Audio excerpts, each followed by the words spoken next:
여러분은 어떨 때 화가 나십니까? 최근에 분노하셨던 적은 언제입니까? 자녀가 말을 안 들을 때 우리 성도님들 중에서 화를 내신 분이 있을지도 모르겠습니다. 이놈의 자식들이 왜 이렇게 말을 안 듣는지.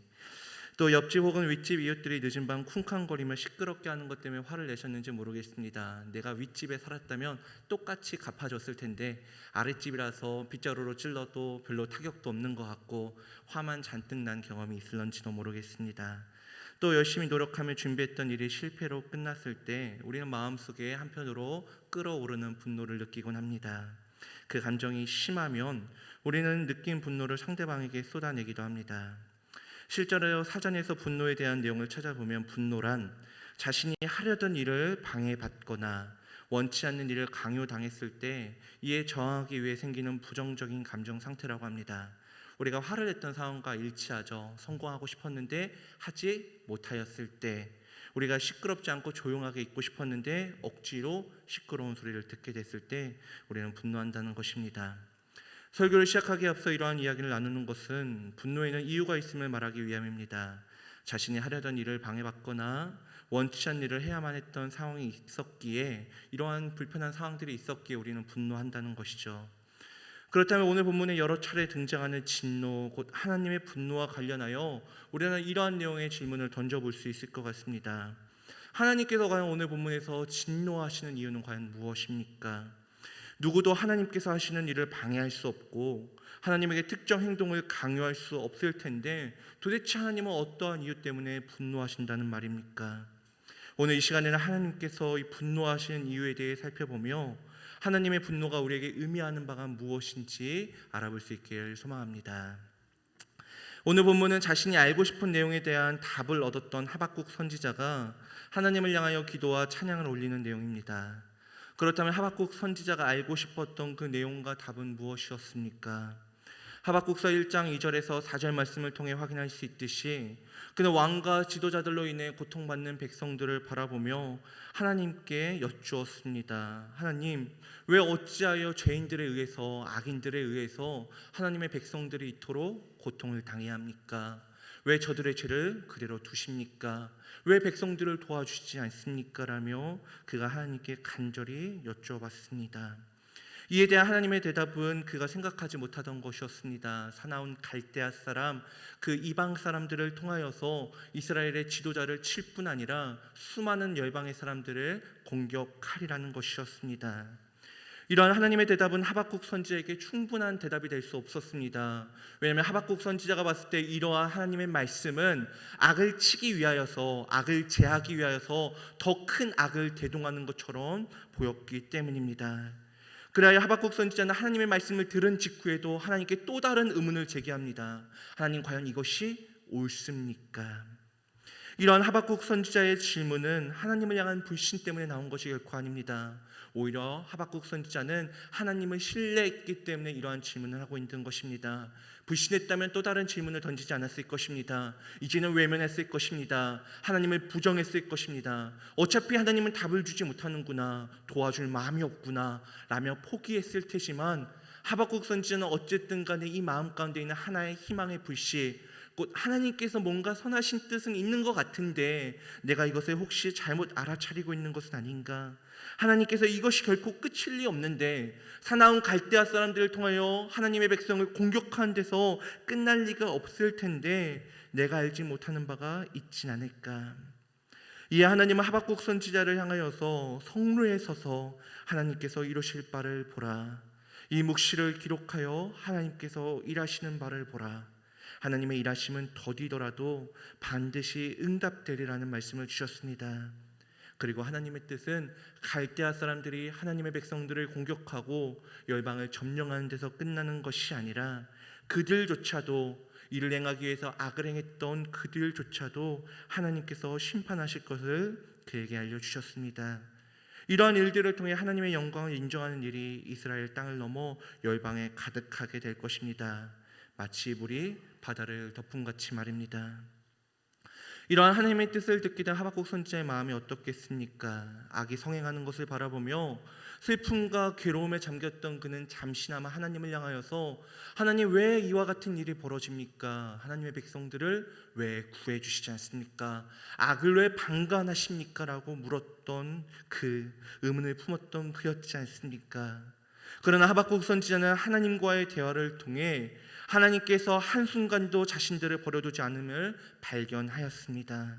그분은 자기 백성들을 계속해서 바라보고 계셨으며 자신의 선하시고 의로우신 뜻을 이루고 계셨습니다.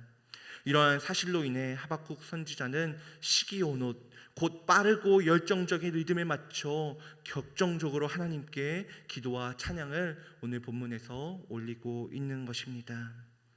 먼저 하박국 선지자의 기도는 2절을 통해 확인할 수 있습니다. 단 2절 한 구절만이 오늘 우리가 읽은 본문에서 하박국 선지자의 기도에 해당합니다.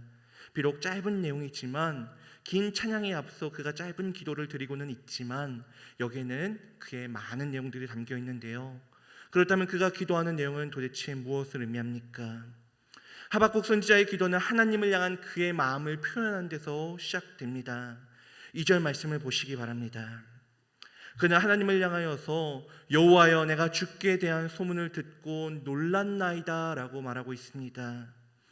이때 우리가 읽은 성경에서는 놀랐다라고 번역되어 있지만 사실 이 단어는 히브리어로 야레라고 하는 단어인데, 놀랐다라고 하는 표현보다는 두려워하다, 경외하다라고 번역하는 것이 정확한 단어입니다. 즉 하나님과 대화를 나눈 하박국 선지자는 하나님께서 자신이 생각지도 못한 일들을 준비하신 이야기를 들으며, 하나님, 제가 생각지도 못한 이러한 일들을 준비해 두셨군요. 놀라운 일들을 계획하고 계셨군요. 저는 생각도 못했는데, 예상도 못했는데, 감히 짐작도 못했는데 이러한 계획들을 준비해 두셨군요 라고 하는 하나님의 그 계획 때문에 그가 놀라고 있는 것이 아니라는 것입니다. 그는 하나님께서 행하신 일을 통해 다시 한번 하나님께서 어떠한 분인지를 깨달았습니다. 선하고 의로우신 하나님, 어떤 악도 능히 그 앞에 설 수 없고 반드시 악을 심판하시는 하나님. 하박국 선지자는 다시 한번 그 크신 하나님을 마주하며 하나님께서 단지 행하실 일들을 바라보며 놀라는 것이 아니라 그러한 일들을 행하시는 그 위대하신 하나님을 바라보며, 하나님을 마주했던 수많은 신앙의 인물들이 그랬던 것처럼 경외하고 두려운 마음으로 하나님을 바라보고 있는 것입니다. 그렇다면 하박국 선지자가 경외와 두려움을 품고 하나님께 기도했던 내용은 과연 무엇입니까? 2절 후반절을 보면 하박국 선지자가 여호와여, 주는 주의 일을 이 수년 내에 부응하게 하옵소서, 수년 내에 나타내시옵소서라고 기도하는 것을 우리는 볼 수 있습니다. 이때 주의 일은 하나님께서 하박국 1장부터 2장에 걸쳐 말씀하셨던 내용들, 갈대아 사람들이 이스라엘 백성들을 공격할 것이다, 수많은 열방의 백성들을 점령할 것이다, 그러나 그것이 결코 끝이 아니다, 내가 그들조차도 심판하여 하나님의 영광을 인정하는 그 일들이 열방에 가득하게 될 것이다 라고 말했던 내용을 가리키는 것이 아닙니다. 여기서 말하는 주의 일이란 오히려 하박국 1장 5절에서 이야기하셨던 말씀, 곧 하나님께서 사나운 갈대아 사람들을 통하여서 이스라엘과 열방을 치시겠다까지 말한 내용만을 의미합니다. 왜냐하면 오늘 본문 2절에 나타나는 이 일이 다 의미하는 히브리어 포알이라고 하는 이 단어는 하박국서에서 1장 5절 그리고 3장 2절 이렇게 각각 한 번씩 총 2번 등장하는 것으로 이 3장 2절에서 말하는 이 주의 일이란 이 하박국서 전체 일을 가리키는 것이 아니라 1장에서 말하고 있는 이 내용, 갈대아 사람들이 이스라엘을 공격할 것이다 라는 내용이기 때문입니다. 하박국 선지자가 이 말씀을 처음 들었을 때 그는 이해할 수 없었습니다. 그래야 하나님께 과연 그것이 옳습니까? 그렇게 하시는 것이 과연 맞는 일입니까? 라고 질문했었습니다. 그러나 하박국 선지자는 더 이상 그것에 대해서 질문하고 있지 않습니다. 도리어 수년 내에 주의 일이 실행되기를 바라고 있습니다. 왜냐하면 하나님과의 대화를 통해 그분의 선하심과 의로우심을 재차 확인했기 때문입니다. 어쩌면 하박국 선지자는 여전히 하나님께서 왜 그와 같은 방식으로 일하시는지 이해할 수 없었을지 모르지만 그는 이 모든 것을 통해 하나님의 선하시고 의로우신 뜻이 이루어지리라고 믿었습니다. 다만 그 가운데 소망이 있다면 하나님께서 진노하시는 가운데, 주님께서 심판하시는 가운데 그의 백성들에게만큼은 긍휼을 베풀어 주시기를 원하는 것입니다. 선하고 의로우신 하나님께서 살펴보시면 그의 백성들 또한 그 원수들과 마찬가지로 연약하고 부족한 죄인들이지만, 그럼에도 고통 속에서 신음하며 주의 도우심을 구했던 이들만큼은, 그 백성들만큼은 하나님께서 구하시기를 그가 간절히 요청하고 있는 것입니다. 사랑하는 성도 여러분, 하박국 선지자가 마주했던 상황은 어쩌면 우리의 일상과도 참 닮아 있다라는 생각이 듭니다. 시대에 따라 모습을 달리할 뿐 악인들은 언제나 있었으며 그들은 힘없고 의로운 일들을 착취하고 공격해 오기 때문입니다. 하박국 선지자의 시대나 우리 시대나 이러한 모습이 동일하다는 것이죠. 그래야 우리도 하박국 선지자처럼 하나님을 향해 외치곤 합니다. 하나님 도와주시옵소서, 문제를 해결하여 주시옵소서. 주께서 우리에게 가르쳐 주신 그 기도의 내용을 따라 기도하오니 우리를 다만 악에서 구하시옵소서. 그러나 기도 후 눈을 뜨고 바라온 우리의 상황이 어떻습니까? 악인들은 여전히 존재하며 그들로 인해 괴롭고 슬픈 상황은 계속됩니다. 물론 살다 보면 악인이 사라질 때도 있지만 그가 떠난 자리를 그보다 더한 악인이 대신하는 것을 우리는 자주 보지 않습니까? 하나님의 말씀이 이러한 상황 속에 있는 우리를 향하여서 침묵만 하고 있는 것은 결코 아닙니다. 성경은 우리에게 분명히 이야기합니다. 선하고 의로우신 하나님께서 너가 알 수 없는 때에 알 수 없는 방법으로 역사하실 것이다. 그러니 하나님을 의지해야 된다. 하나님을 포기해서는 안 된다. 하나님을 끝까지 신뢰해야 된다라며 우리에게 누누이 외치고 있지 않습니까? 그러나 우리는 그것이 충분치 않다고 생각합니다. 왜냐하면 그것은 우리가 주님께 원하고 기대했던 바가 아니기 때문입니다. 우리가 원하는 것은 하나님께서 당장 진노하사 우리의 원수와 문제를 없애주시는 것이지 않습니까? 그러나 성도 여러분, 단언컨대 그것만으로 충분하다는 것을 우리는 기억할 필요가 있습니다. 선하고 의로우신 하나님을 믿는 것만으로도 우리는 우리의 삶의 대부분의 문제들 속에서도 해결됨을, 평안함을 누릴 수 있다는 것입니다. 그도 그럴 것이 우리가 원했던 대로 원수와 문제가 사라질 때를 한번 생각해 보시기 바랍니다. 원수가 사라지면 분명 기쁠 것입니다. 문제가 해소되면 분명히 편할 것입니다. 우리의 기쁨이 참으로 행복하고 즐겁겠지만 우리 또다시 그런 문제가 찾아올 때, 언제든지 찾아오는 그 악한 원수와 문제로 말미암아 우리는 또다시 평안을 잃은 채 괴로워하고 슬퍼하지 않겠습니까? 또한 당장 문제가 나타나지 않더라도 우리는 언제 내게 두려움이 몰려올까? 언제 악인들이 또 나를 공격할까? 저 사람은 도대체 언제 나에게 뒤통수를 칠까라고 하는 것 때문에 우리는 계속해서 두려움과 불안을 품고 살지 않겠습니까? 그러나 선하고 의로우신 하나님을 신뢰하는 이들은 그분이 우리와 함께 하시며 언제나 우리를 선하고 의로운 길로 인도하신다는 사실로 인해 어떠한 문제 앞에서도 평안을 누릴 수 있습니다. 물론 하나님의 행하심과 그 인도하심이 당장 우리에겐 이해되지 않을지 몰라도 그 모든 것이 합력하여 하나님의 선하고 의로우신 뜻을 이루실 것이기 때문입니다. 대신 이러한 믿음을 가진 자에게는 문제와 원수로 인한 두려움 대신 다른 두려움이 그 마음속에 자리 잡게 될 것입니다. 그것은 바로 하나님을 향한 두려움입니다.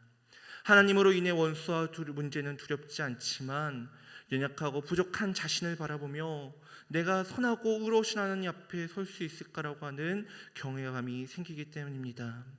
이에 대하여 오스왈드 챔버스 목사는 다음과 같이 이야기합니다. 하나님을 두려워하면 아무것도 두려운 게 없지만 하나님을 두려워하지 않으면 모든 것이 두려워진다. 바라기는 우리 성도님들이 악과 문제를 두려워하는 것이 아니라 하나님의 선하심과 의로우심을 신뢰하며 그분을 두려워하며 살아갈 수 있기를 바랍니다. 내가 잘 살기 위해서, 악인들과 타협하기 위해서 그들을 두려워하며 우리가 오늘 하루를 악을 행하며 살아가는 것이 아니라 하나님을 향한 그 경외심을 가지고 선하신 하나님을 신뢰하는 마음을 가지고 선을 행하며 살아갈 수 있기를 바랍니다. 그리고 그러한 삶을 통하여서 어떠한 문제 상황 속에서도 우리가 경외하는 선하고 의로우신 하나님으로 인해 평안을 누릴 수 있기를 간절히 소망합니다. 다음으로 3절부터 15절까지의 말씀은 하박국 선지자가 하나님의 행하실 일에 대하여 찬양하는 내용입니다. 하나님은 하박국 선지자를 향하여서 하나님의 말씀은 더딘 것처럼 보이지 않느냐? 참 안 이루어지는 것처럼 보이지 않느냐? 그러나 하박국 선지자야, 더딘 것처럼 보여도 반드시 이루어진단다. 지체되지 않고 반드시 응할 것이다 라고 말씀하시며 악인들을 심판하겠다라고 하박국 2장을 통해 말씀하셨는데요. 하박국 선지자는 하나님의 그 말씀이 성취될 그날을 믿음의 눈으로 바라보며 하나님께서 행하신 일을 찬양하고 있습니다. 3절 말씀을 보시기 바랍니다. 하박국 선지자는 하나님께서 대만에서부터 오시며 거룩한 자가 바란에서부터 오신다라고 말하고 있습니다. 이때 대만은 신명기 33장의 모세의 축복 기도 속에 등장하는 곳으로 하나님께서는 자신의 사랑하는 백성들을 위해 이 대만에서 강림하신다라고 모세가 말씀했던 그 장소가 바로 이 대만입니다. 또한 바란산은 민수기 11장에 등장하는데 하나님께서 모세와 그와 함께한 70장로들에게 임하셨던 장소, 그 장로들에게 하나님의 영으로 임하셨던 그 장소가 바란산입니다.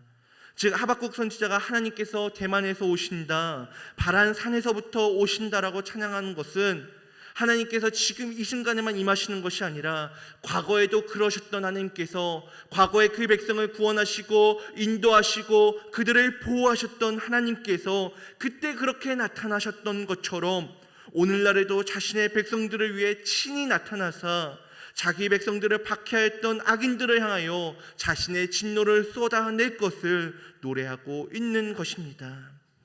하박국 선지자는 이처럼 하나님께서 자신의 백성들을 위해 친히 나타나셨을 때 광경을 이와 같이 묘사합니다. 여러 나라가 전율할 것이다. 영원한 산이 무너질 것이다. 무궁한 작은 산이 엎드러질 것이다.